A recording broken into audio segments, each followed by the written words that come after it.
Ингэчээд одоо ингээд дарах бүрт ингээд шууд ингээд зураг ингэж бол солигдно. Энэ бол аюу гой санагцээ. Ингээд удаан дарах юм бол яг копиг гараад ирнэ.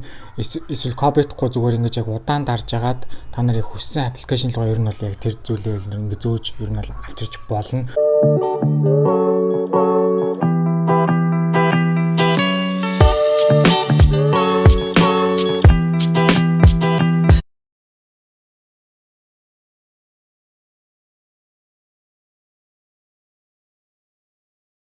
За Apple-аас гаргасан public beta суулгахын тулд та нар beta.apple.com гэж орох хэрэгтэй. Өөрийнхөө Apple ID-гаар энэ сайтанд бүртгүүлж байгаагүй бол одоо sign up-ыг бүртгүүлж исэн маань шууд одоо өөрийнхөө Apple ID-гаар орчихно. За энэ барьж байгаараас Apple ID бол өмнө бүртгүүлж байгаагүй учраас би одоо шинээр одоо өөрийгөө бүртгүүлэх чинь. За Apple ID-гаар нэвтрсэний дараа яг ийм тис гараад ирж байгаа энийг яг accept гэж дараад тэгээд ер нь бол бүртгүүлчлээ. За тэгээд та нар одоо шинээр бүртгүүлсэн маань шууд одоо ингээд яг ер нь бол яг өөрийнхөө аягаар орсон гэсэн үг. Тэгээд та нар яг доошоо явуулаад enroll гэдэг байгаа. Get start дээр нь цэнгэр бичгээр тэрэн дээр нь дараад тэгээд доошоо очиод download гэж гарч ирнэ. Тэрийг нь дараад тэгээд та нар дараа нь явах вэ гэхээр settings руу орох хэрэгтэй. Settings руугаа орчоод та нар settings руугаа орчоод general гэж дараад хамгийн доошоо нь очиод яг VPN гэж гарч ирнэ. Яг тэрэн дээр нь яг энэ гараад ирнэ. Тэгээд энэ дээр нь install гэдээ гарчна. Үстнийхээ passcode-ыг хийгээд тэгээд install гэдээ гарчна. Тэгээд шууд одоо restart хийх үгүй яг асууна. Ер нь бол шууд restart хий гэж дарсан угаасаа амрах. За утас ер нь унтраад тассан. Тэгээд та нар утас руу унтраад тассан бол яг та нар settings руу general руу software update гэдэг дарангуут ер нь бол public beta чинь ер нь бол гарч ирэх ёстой. Одоо энэ бол яг хамгийн ихний яг iOS 16 public beta 1 гэсэн үг. Энэ нь яг аль рelease system-тэй адилхан мөн гэхээр яг iOS-ийн developer beta 3-тай ер нь бол адилхан гэсэн үг. Тэгээд та нар download install гэж дараад ер нь release system-ээс олгож болно. За тэгээд энэ бичлэгэн дээр хэдүүлээ одоо iOS 16 developer beta 3. За тэгээд iOS 16 public beta 1 дээр юу өөр болсон бэ харцгаая. За одоо бүгд мэдчихэж байгаа iOS 16 дээр зураг нэмэхийн тулд яг заавал удаан дарж байгаа нэмэгтээр нь дардаг. За тэгэнгүүт яг энэ Photoshop дээр нь дараад одоо choose manually гэж байгаа та нар одоо жишээ нь олон зураг ингэж сонгох юм бол олон зураг сонгочоод яг энэ дээр нь одоо та нар яг юуг сонгох гэхээр on tap гэж сонгох чинь яг өөр сонголтууд байгаа.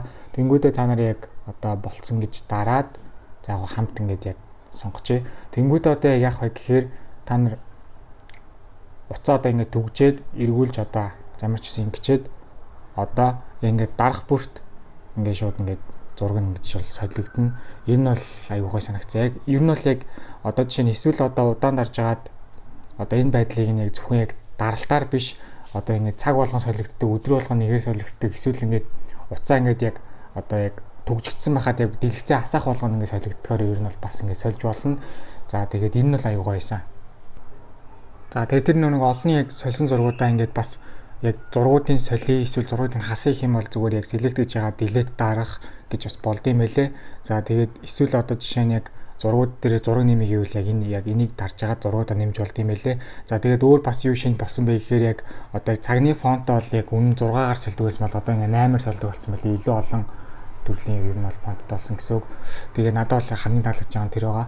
За тэгээд өөр бас яг одоо яг lock screen дээр нөр юу шинэ байна вэ гэхээр та нар одоо яг одоо цаг явуулах юм бол тэр цаг нь бол одоо lock screen дээр ингэж гардаг болсон байлээ. Энэ бас аюугаа харагдчихсан. Тэр сүүлийнх нь яг секундтэй хэсэг нь яг ингэж одоо ингэж шууд бас анивчдаг байсан болоод одоо шууд ингэж одоо дарааллаад анивчихгүйгээр шууд цаг нь ингэж гардаг болсон байлээ. За тэгээд өөр бас юу вэ гэхээр одоо саяны хэсэг дээр одоо энэ яг энэ 4 цаг байгааг та нар харж байгаах. Ингэж энэ яг ер нь бол энэ хоёр л байсан. За тэгээд шинээр нэмэгдээд ер нь бол энэ хоёр фильтр бол нэмэгдсэн байлээ. За тэгээд өөр бас яг юу вэ гэхээр өмнө нь бол одоо ингэж яг уцаа ингэж цэнгэлж яхад за одоо жишээ нь уцаа ингэж яг цэнгэллээ гэж бодоход одоо яг унтраастай байгаад яг асаах үед яг цэнэгнийх нь хувь нь яг одоо яг энэ цагныхаа доор гарч ирдэг байсан. Тэр нь бол одоо ингэ болцсон байлээ. За хэдүүлээ сая нэг юу одоо lock screen хэлсэн бол одоо нэг юу control center-ийг яриа. Одоо control center дээр нэг юм бол нэмэгдсэн. Тэр нь бол quick note. Энэ нь яг юу гэхээр guest дараад нэг шинээр note бичээд одоо нэмэгддэг юм шинэ note-ны төрлөөдөг. Тэр нь бол одоо чинь яг энэ дээр ингэж нэмж болдог болсон. За тэрнээс гадна юу гэхээр одоо жишээ нь хэдүүлээ яг камера одоо ашиглаад одоо бичлэг хийдэг ч юм уу. Одоо камер микрофоноор одоо зэрэг ашиглаж байгаа шүү дээ. Тэнгүүд одоо жишээ нь ингэж тухайн үед одоо контрол центрийн нэнгүүд дөнгөж саяхан ашигласан зүйлс нь гэж гарч ирдэг болсон байлээ. Тэгээд одоо жишээ нь тухайн үед камера ашиглахад энэ хоёрыг зэрэг ашигласан гээд одоо юм шин ингэж харагддаг юм цэстэй болсон байгаа. За iOS 16 дээр яг ер нь бол хэдүүлээ зургаас солихын тулд ер нь ингэж ороод choose new-гээ шинийг сонгох гэдэг ер нь бол дарддаг гэсэн. Тэр бол одоо ингээ байхгүй болсон. Тэр байхгүй болсноос гадна өөр юу байхгүй болсон бэ гэхээр одоо нэг хөдөлгөөнтэй лайв зургууд бүгд байхгүй болсон. За тэгээд одоо яг хэдүүлээ dark mode-аас гол хар цагаан болж хувирдаг бас нэг wallpaper байдаг. Тэдрүүл ер нь бол бас байхгүй болсон. За тэгээд одоо нэг iPhone бүр дээр одоо тухайлш гардаг өөрөөр одоо жишээ нь яг тусгаалan гардаг яг зургууд нь бас ингээ байхгүй болцсон. Ер нь бол яг бүгд нь тэг шамдж гин гэж одоо ойлгохдохоор надад санагдсан. За тэрнээс гадна юу гэхээр одоо шинэ яг зураг нэмья гэд одоо яг энэ дээр бол харагдчихлаа. Тэгээд collections дээр та нар очиод яг хамгийн баруун зах руу очих юм бол одоо жишээ нь хамгийн анхны iPhone дээр гарсан одоо энэ зураг эргэж бол ингээ орж ирсэн. Энэ нь бол одоо айгүй гоё харагдчихсан. За тэгээд яг одоо жишээ нь яг инглихдээ нэг жижигхэн нэг одоо яг анимашн байгаа. Яг энэ гар утснаас болоод яг сайн харагдахгүй байна. Ямар ч үсэ яг нэг дээшээ доошоо нэг жоохон хөдөлж байгаа нэг та нарт яг анзаардах баг. Ер нь бол яг зураг болгон дээр ер нь бол нэг иймэрхүү хөдөлгөөн бол байх шиг байсан. За тэгээ ер нь бол өмнө iOS дээр байсан зургууд бол ер нь бүгд байхгүй болцсон. Зөвхөн ер нь бол одоо жишээ нь энэ дээшл сонгодог одоо жишээ нь хязгаартай болсон гэсэн. Гэхдээ яг явандаа яг эдгээр нь эргээд ял нэмэгдэж бол нэмэгдэх байлгүдээ гэсэн ер нь бол гордлого байгаа. Гэхдээ ер нь бол баг байх гэж ер нь би бодоод байна. Тэгээ өмнөх бүх байсан ингээ ер нь бол баг ингээ байхгүй болсон. Ер нь бол дандаа ер нь Apple Watch дээр одоо нэг хэдийнүүд ер нь төстөөдүүл маягийн нэмэгдэж бол ирж илээ. За тэгээ тэрнээс гадна яг юу вэ гэхээр тэр нэг юу яг энэ байгаа. Энэ зураг юу вэ гэхээр нэг юм ногоо юм гаргаадсан. Одоо жишээ нь алин дээр нь ч одоо ингээ өөрчилсөн. Ингээд энэ ногоон цэг ингээ дандаа ингээ дагаж явдаг. Ялангуяа дэлхий дээр нь одоо жишээ саран дээр л одоо жишээ нь ерөөсөө байхгүй. За тэр нь яг ямар ч утгатай вөхөр энэ ногоон цэг нь бол тухайн гар утас яг хаана яг одоо байна вэ гэдгийг яг ингээ гаргаж байгаа юм байлээ. За тэгээд ер нь л яг энийхэн тохироог нь ер нь л өөрчилж болно. Өөрчлөхийн тулд та нар settings рүүгээ ороод энэ privacy гэж ороод location дээр дарангууд энэ astronomy гэдээ гараад ирнэ. Ер нь бол энэ astronomy гэж байдаггүйсэн. Тэгээ би энийг юу юм болоо гэсэн чараа тухайн яг одоо дэлгэсний зурган дээр чамайг хаана байгаа вэ гэдгийг ер нь л эхэлтэх одоо зүйл юм байлээ. Энийг та нар одоо жишээ navigate тавьчвал энэ шууд default-оор шууд одоо яг шууд ингэж бол одоо гардаг болсон байлээ. За тэгээд яг өөрийгөө хаана байхыг дандаа харахыг хүсэх юм бол одоо энэ хоёр сонголтын нэгийг бол хийх хэрэгтэй. Тэгээд ямар ч үсэг ийм өөрчлөлт бол ингэ байсан. Тэгээд ер нь бол дандаа л ер нь бол яг дэлгэцнээсээ л ер нь дандаа л яг шинэ одоо жишээ нь одоо зургнуудаа тохируулна гэсэн. Одоо чинь би энийг нэмлээ гэхэд одоо жишээ нь бас яг дандаа ингэж яг асуудаг болсон. Яг аль алин дээр нь хосолж тавих уу эсвэл ингээд home screen-д тусна ингээ өөрөөр тавьж асуудаг болсон. Одоо жишээ нь тухайн яг дэлгэцэн дээр тавьсан зураг нь одоо жишээ нь home screen дээр ингэж яг нэг бүрэлдэхгүй юу эсвэл зүгээр яг өөр өнгөттэй байх уу эсвэл өөр хүссэн зураг тавих уу гэдгийг дандаа ингэ сонголт нь гэж гарч ирдэг болсон байлээ. Тэгээ бүх одоо үүсгэсэн одоо ингээд зургнууд дундаасаа одоо чинь таалагдахгүйгээ шүү зүгээр шүү дээшгээ ингээд шүү delete гэдэг юм бол дарчна.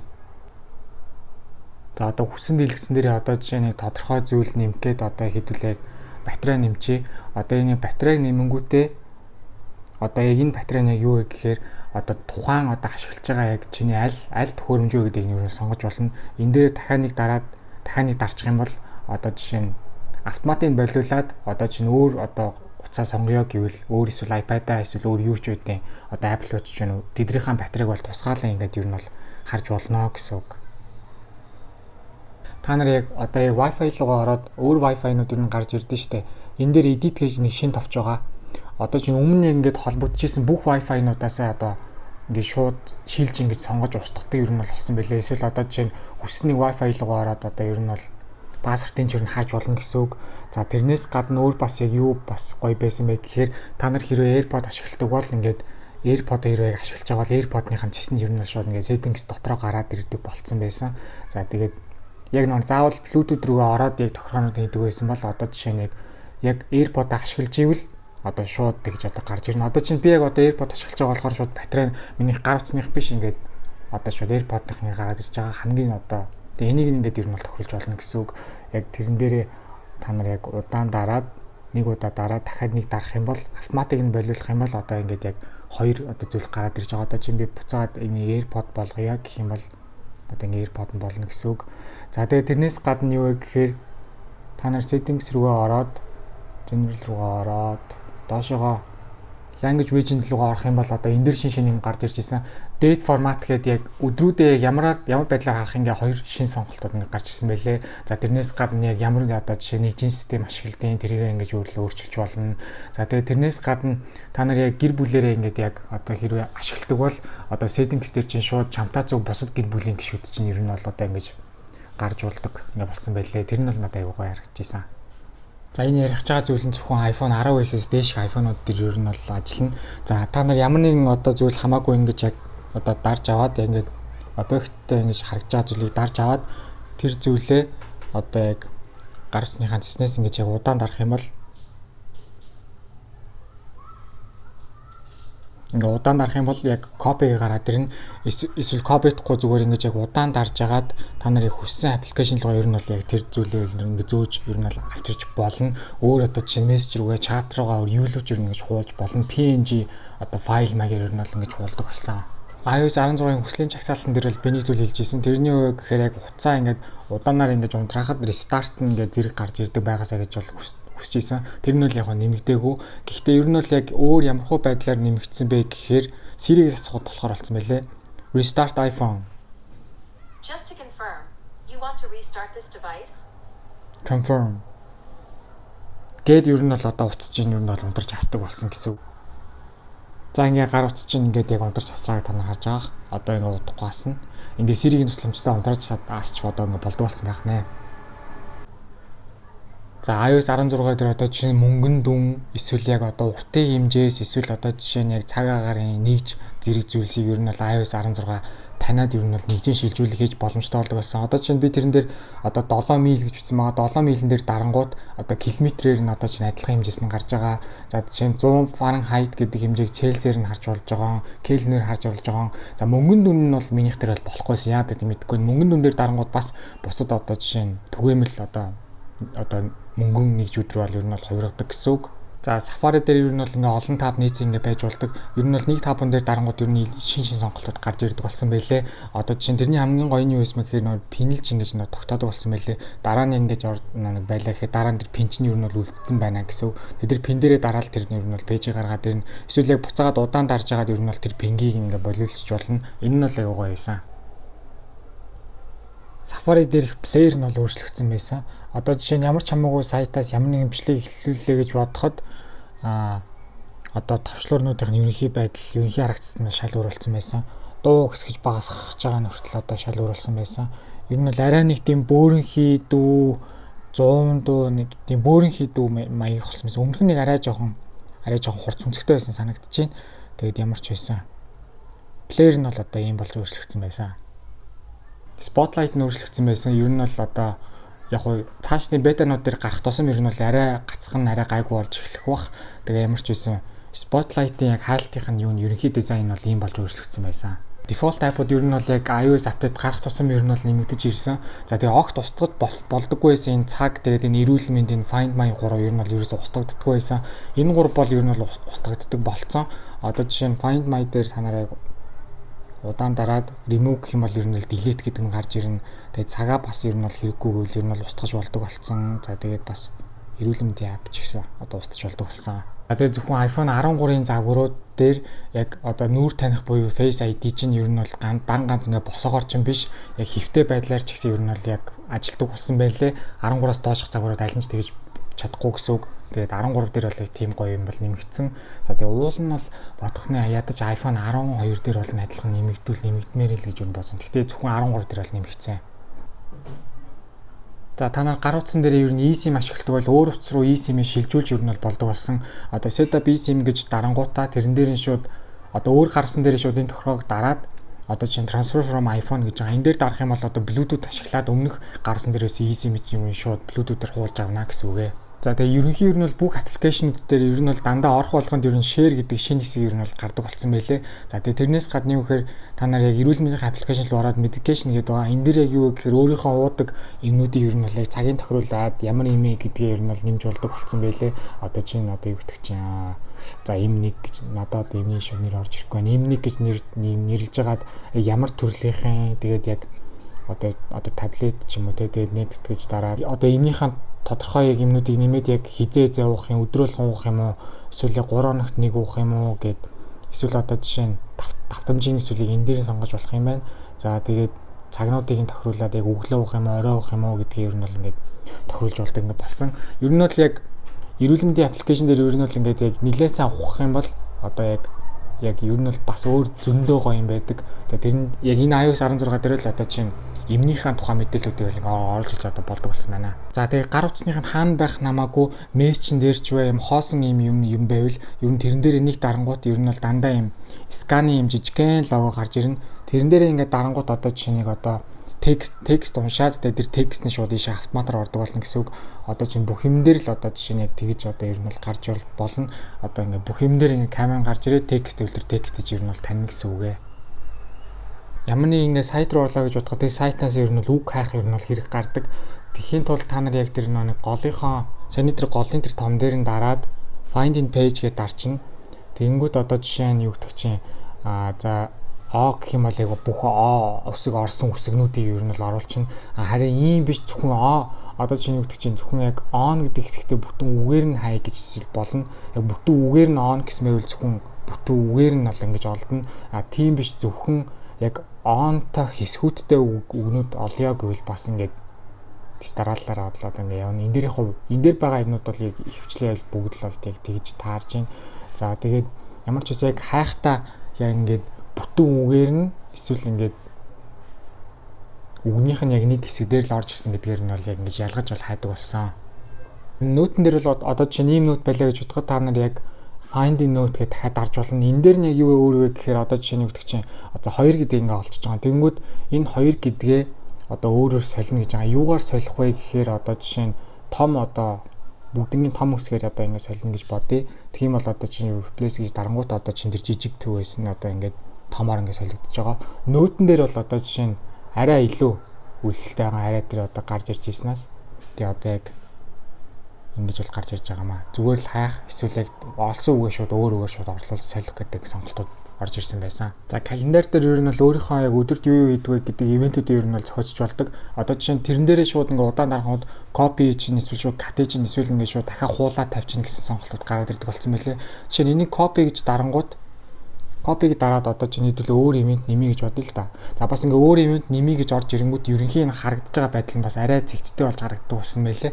За тэгээд одоо жишээ нь хэдүүлээ шууд энэ title гэдэг дээр нь шууд paste гэж дарчих юм бол одоо нүуний саяны яг копиц юм нь бол одоо гараад ирнэ. Эсвэл энэ доор нь шууд сонголтоор яг копиц юм чи энэ вэ шүү гэдээ бас ингээ шууд нэмэлтээр ингээ харуулдаг болсон байлээ. Тэгээ add гэдэг дарангууд ер нь бол одоо ингээ нэмэгдэнэ гэсэн үг. Ер нь бол өөрийнхөө шууд энэ байгаа ивентүүдийг ер нь бол бүгднийг нэг копидж болдог ингээ болцсон байгаа. Ингээ зургаа ингээ share дардаг товчон дээрээ дарангууд ер нь дээр нь гардаг options гэдэг нь өөр харагддаг болсон байлээ. Яаж өөр харагддаг болсон бэ гэхээр ер нь бол ийм жижигхэн ийм цэвэрхэн гардаг болсон. Дээрээ дарангууд одоо ийм зүйл гараад ирнэ. Одоо тухайн яг одоо share хийж байгаа зургийн чинь бүх мэдээллийг нь агуулах уугүй юу гэдгийг нь бол ингээ асаадаг болсон. Тэрний юу гэхээр одоо жишээ лайв зураг ч юм уу эсвэл бичлэг ч юм уу ямар нэгэн эффекттэй байх юм бол яг тэр чигээрээ ер нь л яг цаашаа шеэрлэгдэнэ гэсэн үг юм байгаамаа. Тэгээ тэр нь л надад гой санагдсан л да. Reminder application дээр та нар одоо чинь 3 reminder тайлаа гэж бодоход одоо доотлохын reminder-ын дээр дээдэлтэй ер нь бол хамаатай гэх юм бол ер нь intent гэдээ дараад яг энтэй хамаатай зүйл шүү гэж одоо хийлж болдог болсон байлээ. За тэгээд шууд ингээд дээшээ ингээ багцлаад эсвэл одоо буцаага болиулъя гэх юм бол дахиж ингэж дарж агаад одоо хамаатай зүйл биш ээ гэдэг ер нь бол ингээд ангилж ингээ хамааруулдаг болсон байлээ. FaceTime дээр бол гоё өөрчлөлт гарсан. Одоо чинь өөр хүнтэй хин нэгэнтэй ярьж байхдаа шууд нөгөө талынх нь хүнийх нь ярьж байгаа яриаг нь шууд ингээ автоматар гаргаж ирдэг зэс бол орж ирсэн. За яг энийг л надад бол турших боломж бол байгаагүй. Ямар ч үсэн та нар яг settings руу ороод FaceTime руугаа орсны дараа FaceTime-аас нэлээд доошоо гүйлгэж ягаад энэ live caption гэдэг бетаг гараад ирнэ. Энийг ер нь бол хасаахад ер нь бол ажиллах хэрэгтэй. Тэгээ надад бол турших боломж бол байгаагүй. Гэхдээ намайг гарах одоо жишээ нь яг эцсийн үйлбэр дээр нь бол та нарт бол турш ер нь харуулахыг бодно. Заавал Apple Watch байж байгаад ер нь fitness app одоо чинь өдөрт хэдэн кил калори шатааж ийн одоо чинь ямар дасгал хийж болох уу гэдэг зүйлсийг заавал одоо Apple Watch-тай байж иж одоо хэрэглэдэг байсан бол одоо зүгээр одоо гар утсан нэрээсээ тэр мэдээллүүдийг ер нь харж болдог болсон. Энэ бета үйлбэр учраас ер нь бол ингээ гацаад байна. Дахиад нэг явуулж үзье. Одоо л ингээ болж байна. За ингээд одоо жишээ нь хэдэн километр алхсан байгаа ерөнхий яг ингээ мэдээллүүдийг ингээд яг гар утсан дээрээсээ цаггүйгээр ингээд авч болдог болсон байгаа. Та нар яг өөрсдийнхөө фон аппликейшн руу ороод K-button дээрээс гадна одоо контактн дээр дарангуут ингээд бүгд ингэж хэдэн ширхэг контакт нэг гарч ирдэг болсон. Тэрэн дээрээ дараад бүх контактууд нь ер нь гарч ирдэг болсон байгаамаа. Tips гэдэг аппликейшн байдаг. Тэрэн дээр шинжээс орж ирсэн. Тэр нь яг юу вэ гэхээр be prepared гэдэг бэлэн байгаарай гэдгээс орж ирсэн мөлий. Би та нарт өмнө нь л яг апдейтн дээр ярьж ирсэн. Яг тухайн iPhone хэрэглэгч байхгүй болоо гэж бодоход одоо чинь залгамжлах хүн хэм бэ? Өөрийнх нь тухайн мэдээллүүдийг ер нь бол оруулаарай гэж бол хэлдэг байсан. Тэрнээс гадна бас be prepared хэсэг дээр та нар яг одоо чинь өөрийнхөө одоо яг хувийн яг одоо эрүүл мэндийн одоо мэдээллүүдийг ингээ оруулж олдог хэсэг нь ингээд tips дээр ингээ харагддаг болсон. Одоо яг энэ хэсэг дээр гэсэн үг. Settings руугаа ороод accessibility руугаа ороод доошлуулж хагаад shortcut руугаа оронгууд control nearby device гээ гараад ирнэ. За тэгэнгүүтээ 3 удаа дараад control nearby device дарангуут ер нь бол энэ дээр нэг iPhone гарч ирэх ёстой. Чиний Apple ID-тэй холбоотой юм уу эсвэл өөр ер нь iPhone гарч ирэх ёстой ер нь байгаа. Тэгээ над би бол яг энийг турших гад ер нь бол чадсангүй. Тэгээ энэ дээр яг юу гэхээр яг iPhone гараад ирвэл тэрэн дээрээ дараа тэр iPhone-ийнхоо дууг нэмж хасах, control center руу орох, screenshot хийх, голын товчон дээр нь дарах гэдэг ер нь бол үйлдэлүүдийг ер нь бол хийн гэсэн үг. Тэгээ ер нь бол над дээр бол яг энэ тохиргоор нь ер нь бол ерөөсөө огт болсонгүй. Тэгээд ямар ч үсэн яг намрын яг сүүлийн хувилбар нь гарахаар ер нь бол ажиллуулах гэж үзнэ хаа. Жил өнгөрөх тусам л ер нь бол аюулгүй байдлын үүднээс ер нь кодны сайжруулалт дандаа л явдаг. Энэ iOS 16 дээр ч гэсэн ер нь бол бас яг адилхан яг чиний хувийн мэдээллийг хамгаалах, гар утсан дээр ч ямар мэдээлэл байгаа зэргийг одоо хамгаалах үүднээс одоо кодны сайжруулалтад бол орсон байгаа. Settings руу ороод privacy руу ороод доошлуулах юм бол ер нь бол 3 шин зэс гарч ирсэн байгаа. Safety check, app privacy, lockdown гэдэг ер нь lockdown хамгийн ер нь бол чухал нь. За safety check нь юу гэхээр яг өөр ямар аппликейшн эсвэл өөр ямар хүн чиний талаар мэдээлэл ер нь ашигласан бэ гэдгийг ер нь шалгадаг болсон байлээ. Би яг ашиглах гэж үзсэн боловч ер нь бол гацаад ер нь шууд гараад ирсэн. Бета үйлбэр нь болохоор тийм байсан баг. За тэгээд app privacy одоо report нь юу гэхээр чи яг гар утсан дээр ямар аппликейшнуудыг одоо эсвэл ямар вебсайт руу хандахад яг ямар одоо жишээ зүйлсүүд ашигласан бай, ямар одоо жишээ нь интернетний хаягаар одоо юу цааш одоо iPhone-оос чинь яг хяналт хийсэн бэ одоо гэдэг мэдээллүүд ер нь бүгд ингээ гараад ирдэг болсон байлээ. За тэгээ хамгийн чухал нь яг lockdown mode. За энэ юу гэхээр ер нь бол чиний iPhone ч ер нь бол одоо карантинлэгдэж байна гэсэн үг. За одоо жишээ нь яг энийг хэрэгээ яг одоо ингээ хасаачих юм бол одоо жишээ нь чамлуу хинч одоо гаднаас хинч залгаж болохгүй, хинч мессеж болохгүй, ямар ч одоо 3 дахь төрлийн аппликейшнээр одоо жишээ нь хандлт бол хүлээж авахгүй гэсэн үг. Чийл зөвхөн тэр хүмүүс рүү юм бичнэ үү гэхээс биччихээж нөгөө хүмүүс чинь чамраа одоо хариу бичих боломжтой болно гэсэн үг. За хэрвээ чи юм бичсэн байлаа гэхэд нөгөө талаас хариу ирэхгүй одоо чинь тодорхой хугацаа өнгөрөх юм бол эргээд бас чам руу одоо гадна талаас одоо notification хийх боломжтой зүйлс чинь бас ингээд дахиад логтлогно гэсэн үг. Тодорхой бас хугацаатай. За тэгээд ер нь бол бас одоо жишээ нь чиний одоо гарт нэрх бүх хувийн одоо үн цэнтэй мэдээллүүдийг чинь ер нь бол хамгаална гэсэн үг.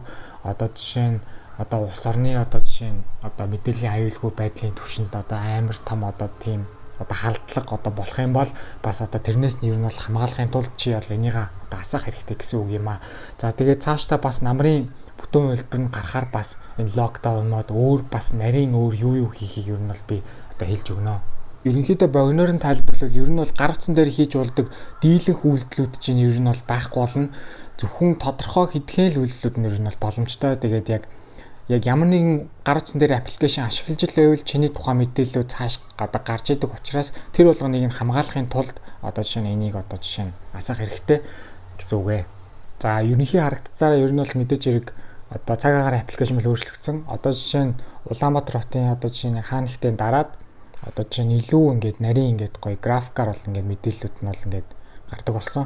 Дан ганц одоо жишээ нь температур биш одоо энэ UV index одоо салхины хурд одоо жишээ нь ингээ бүх одоо чийгшил гэх мэт бүх зүйлсийг ингээ гоё ингээд яг нарийн графикаар ингэж бол харж урдаг болсон. За Notes аппликейшн бол өөрчлөгдсөн. Notes руу орлоо гэж бодоход яг одоо өнөөдрөө өөрчилсөн аппликейшнүүд эсвэл өмнөх 7 оных гээд ер нь бол өмнөх сарынх гээд ер нь бол гарч ирдэг болсон байлээ. За тэгээд бас одоо чинь энэ ноутыг одоо жишээ нь түгжий гэж бодох юм бол түгждэг дээрээ дарах юм бол одоо чинь энэ iPhone-ыг түгждэг одоо жишээ нь код ашиглах эсвэл тусдаа өөр яг кодоор түгжих гэж шинэ сонголт бол гарч ирдэг болсон байсан. Mail application бол өөрчлөгдсөн байсан. Одоо жишээ нь яг ийшээгээ дарангууд одоо жишээ нь тэр мэйлигээ дараа нь яг тодорхой энэ мэйл ирснийг надад дараа сануулаарай гэдэг сонголт үүссэн байсан. Тэгээ шинэ явуулдаг төвчөн дээр удаан дарах юм бол одоо жишээ нь яг одоо явуулъя эсвэл маргааш гэдээ бас яг сонголтуудыг ингэж хийж өгдөг болсон байлээ. Дараагийн ерөнхийдөө өөрчлөсөн аппликейшн бол ер нь Home App байсан. Home App-ийн оронгууд ерөнхийдөө дизайн бол шал өөрчлөсөн байсан. Арай нэг гоё зэгцтэй харагдчихсан. За тэгээс Control Center-ээсээ бас ерөнхийдөө бол бас яг орж байгаа яг тохироонууд нэг нэмэлтээр ингэж удирдлага нь гарч ирдэг болж бас өөрчлөгдсөн байсан. Shortcut аппликейшны ерөнхийдөө доторх байдлын харагдцад нь бас ерөнхийдөө арай жоохон өөр болсон байсан. Одоо арай зэгцтэй маягийн харагддаг болсон байсан. Тэгээд бас жижиггүй үйлдэлүүдийг бас нарийн хийдэг болсон байсан. За тэрнээс гадна юу гэхээр Magnifier гэдэг аппликейшн байдаг. Тэрэн дээр бас одоо шинэ тохиргоонууд олноор л нэмэгдсэн байсан. Өмнө нь бол яг ийм олон байгаагүй. Тэгээ яг iOS 16 дээр бол яг ийм олон тохиргоонууд нь бол ингэж нэмэгдсэн байсан. За iMessage-ний нэмийг би яг дутуу орхисон. Тэр нь яг юу вэ гэхээр одоо чинь би энэ дээдлийн 3 мессежийг одоо чинь бүр одоо 3 өдрийн өмнө л явуулсан. Эдрийг бол одоо чинь дарангуут ерөөсөө яг засч болохгүй эсвэл явуулснаа болиулж болохгүй 15 минутын хугацаатай ер нь л яг өөрчилж болдог. Одоо чинь би саяхан явуулсан мессеж бол одоо ингээд одоо эдитэлж болно. Эсвэл одоо ингээд яг буцаагаад ингээд undo-send хийж болно. Энэ бол 15 минутын хязгаартай юм байна лээ. Тэгээ бүр өмнө явуулсан мессежнүүдийг бол огт бол тэгж юу нь бол болохгүй. За тэгээд тэрнээс гадна бас өөр юу вэ гэхээр меможинууд дээр өөрчлөлт орсон байсан. За меможин яг юу нь өөр вэ гэхээр одоо яг шин познууд гарсан багш байсан. Тэгээ одоо жишээ нь яг энэ дунд бол одоо чинь өмнө нь бол байгаагүй юм шин познууд одоо орж ирсэн байсан.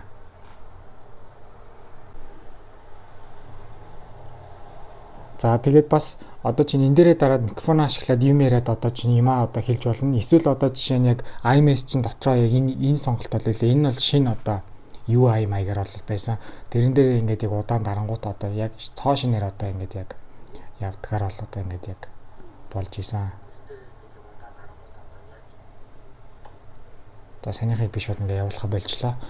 За тэгээд iMessage-ний хувьд бол өөрчлөлтүүд гэвэл одоо ийм зүйлс одоо байсан. Дээдлийн эдитэн дээрээ дараад одоо жишээ нэг устгасан мессежнүүд харж болно. Одоо жишээ нь бөөнд нь устгахын үйл одоо жишээ нь шууд эсвэл одоо нэгээр нь эсвэл ингээ бөөнд нь устгах гэсэн явдал тохиргоо байсан. Тэгээ мэдээж хэрэг буцаагаад одоо устгаснаа болиулаад хогийн самнаас нь гаргачих болно. Скриншот хийнгүүтээ шууд тухай бүртний шууд скриншотод нэр өгж болдог болсон байсан. Скриншот хийгээд та нарыг share товчон дээрээ дарах хэрэгтэй. Share дээрээ дарангуут одоо яг тэр одоо rename гэдээ гараад ирэн тэр rename дээр нь ингэж яг дараад яг ямар нэрээр өөрчлөн гэдэг бичнэ. Одоо юу гэдэг чинь том одоо жишээ нь яг томоор одоо зүгээр нэг гэж бичлээ гэж бодоход одоо яг зураг маань одоо шууд нэг гэд одоо яг одоо хадгалагдана гэсэн үг юм аа. За тэгээд зургийн дотроо та нарын устгасан зураг эсвэл нуусан зургнууд чи ер нь бол шууд хинч харах ингээд боломжгүй болсон. Заавал чиний яг хурууныхээ юм уу эсвэл код эсвэл одоо чинь Face ID чинь шаардна гэсэн үг. Устгасан зургаа заавал чиний хурууны хэгээр нэ яг одоо нуусан зургуудыг заавал чиний одоо хурууны хэтэйгээр нээдэг болсон байгаа. За хөгжим толгуулагчны ерөнхий харагдцад нь лог скрин дээр шал өөр болсон байсан. Жишээ нь Spotify-аар дуу сонсчлаа гэж бодоход ер нь ингэж харагддаг. За тэгээд яг тухайн альбомных нь юм зураг нь байх юм бол тэрэн дээрээ дараад яг ерөнхий яг одоо төвнийх нь өнгө нь ингэж яг буудаг болсон байлээ. Энэ нь бол заавал одоо ямар ч аппликейшнээс хамаагүй ингээд яг зурагтай левел одоо ингэж өөрчлөгддөг гэсэн. Ингээд дараад ингэж ер нь бол ингэж буцаад юм байлээ. За тэгээд чангалт суллахын хувьд зөвхөн ингэж одоо зүүн талаар нь ингэж гардаг болсон байсан. Тэр нь л надад аяж жоохон сонир санагдсан. За тэгээд дан ганц заавал Spotify биш одоо юу ч хийж болно. Одоо жишээ нь Apple Music ч юу нь бол байж болно. Одоо жишээ нь Apple Music сонсчлоо гэж бодоход одоо бас ямар ч одоо дуу гэж заавал ингэж баруун зүүн талаар нь бол ингэ сольж ийсэн. За тэгээд бас ингээд яг адилхан одоо альбомных нь нэрээ ингээд зураг нөх юм бол ингээд адилхан болгож ингэж өөрчлөж ингэж болдуулсан байгаа. За тэгээд тэр доотлынхан тэр дууныхан тэр яг одоо гүйлгдэг хэсэг нүртэл айгүй ингээд одоо удирдахад жоохон төвөгтэй заавал одоо ийм жижигхэн болохоор энэ л олоход жоохон хэцүү гэж бол харагдаж байсан. За тэгээд дууныхан чангалц сулддаг ч гэсэн ер нь бол бас жоохон нарийнхан оролдоход жоохон хэцүү байсан. Энэ бол цаашдынхаа гарах бетануудад ер нь бол өөрчлөх тухай гэж бодож байна. За developer beta 3 болон public beta 1 дээрх өөрчлөлтүүдийг developer beta 2-тоо нь ер нь бол цуг ярьлаа. За тэгээ сүүлийн яг хэлэх юм нь юу гэхээр яг энэ зургийг тавьсан байхад одоо энэ нийлц өнгөнгийн одоо зүйлсүүд нь салаад эргэж нийлж байгаа бол хөдөлгөөн бол байсан. Энэ нь бол надаа аюу гоё яригдчихсан. За энэ нь бол одоо ингэ сүүлийн хэлэх юм байсан. За тэгээд дүгнэлтээ хэлхээс өмнө та нарт ер нь бол нэг юм анхааруулж хэлье. Би бол энэ бичлэгэн дээрээ огт ер нь бол та нарыг ер нь бол бета хувилбарын үйлдвэрлэлийн системийг суулгаарай гэж бол зөвлөхгүй. За ер нь бол цэвэр та нараас шалтгаална. За тэгээд батарей ойлон хурдны хувьд одоо жишээ нь эцсийн дүгнэлтүүдээ хэлж энэ бичлэгээ хэдүүлээ өндөрлөцгөөе. За одоо миний яг гарт барьж байгаа iPhone 10 болон саяны яг ерөнхий бүх зүйлсийг үзүүлсэн iPhone SE 3 дахь үеийн утас маань бол ер нь бол батарейны хувьд бол аль нь бол муу байсан. Бета 1-тэй харьцуулж бодсон ч бета 3 болон public beta 1-үүд ер нь бол яг адилхан дуу хурдан дуусч ийсэн. За ер нь бол би Twitter дээрээс ер нь бол бас нэлээд хэдэн одоо бас батарей нь хэрвээ байна, YouTube дээрээс бас батарей нь ер нь бол хэрвээ байгаа бол гэсэн ер нь бол нэлээд юм хайсан. За Mercer за public beta 1 болон developer beta 3-ын батарей бол ер нь бол iOS 15 дээрх шигээ бас яг адилхан сайн байна шүү гэд эрхий ургаа гозоолгож байгаа хүмүүсийн твитүүд болон YouTube дээрх дүгнэлтүүд бол явж исэн. Гэхдээ бас яг адилхан дийлэнхтэй ер нь бол iOS 16-гийн батарей ер нь бол муу байна. Бета 1 дээрээч тэр муу байсан. Бета 3 дээрээ нэг айхтар нүдэнд үзэхэд мэдрэгдэхүй өөрчлөлт бол гараагүй гэсэн бол дүгнэлтүүдийг бол хэлсэн зүйлсүүд бол нэлээд их таарлцсан. Тэгээд бас тэрнээс гадна юу вэ гэхээр цэвэр та нарын барьж байгаа iPhone-ы батарей шал өөр нөхцөл байдалтайгаар ирсэн байгаа. Одоо чинь батарей хэлт чинь одоо хэд байгаас шалтгаалж хэр батарей муудсан байгаас чинь шалтгаалж iOS 16 хэр бүр муу болох чинь бол ер нь шийдэгдэн. Тэгэхээр ер нь бол одоо жишээ нь хин нэгэн одоо жишээ за бета 3-ын батарей сайн байсан шүү гэдэг зүйлийг харангуйтаа за тэгвэл миний батарей ч гэсэн ер нь гайгүй хаа маа гэсэн дүгнэлтэнд бол шууд хурж болохгүй. Яагаад вэ гэхээр чиний ирсэн батарейны хэрэглээ тэр хүнийхээс шал өөр байж болно. Батарейны миллиампен ч өөр хэмжээтэй байж болно. Тэгэхээр ер нь бол яаран дүгнэлт гаргаж ерөөсө болохгүй. Би ч угаасаа энэ одоо тийм бета төрлийн үйлдвэрлэлийн системийг суулгаараач гэж ер нь бол зөвлөхгүй байгаа шүү. За тэгээд цаашдаа одоо удахгүй public beta 2 нь гарах бах. Тэрэндээ зэрэгцээд developer beta 4 нь гарна. За тэгээд тэрэн дээр гарсан өөрчлөлтүүд юу вэ гэдгийг би бас дурдаад явна. За тэгээд батарейнаас гадна хурдны хувьд асууж байгаа хүмүүс байгаа. Ер нь бол гацалтууд бол нэлээд байсан. Ялангуяа миний яг одоо энэ барьж байгаа 3 дахь үеийн AC дээр бол гацалтууд бол нэлээд байгаа. За тэгээд яг хурдны хувьд яг гайгүй мэдрэгдэж байгаа ч гэсэн ер нь бол гацалтууд бол одоо iOS 15 6-тай харьцуулахад ер нь бол хамаагүй их гацалтууд бол таарна. Тэгэхээр ер нь бол яг iOS 15 дээрх шигээ байдаг шиг гацалтын хувьд арай гайгүй байна гэдэг бол худлаа. Яагаад гэвэл угаасаа хөгжүүлэлтийн шатны үйлдвэрлэлийн систем учраас гацалтууд бол байх нь тодорхой. За тэгээд дараагийн бичлэгээр уулзцаая, баяртай.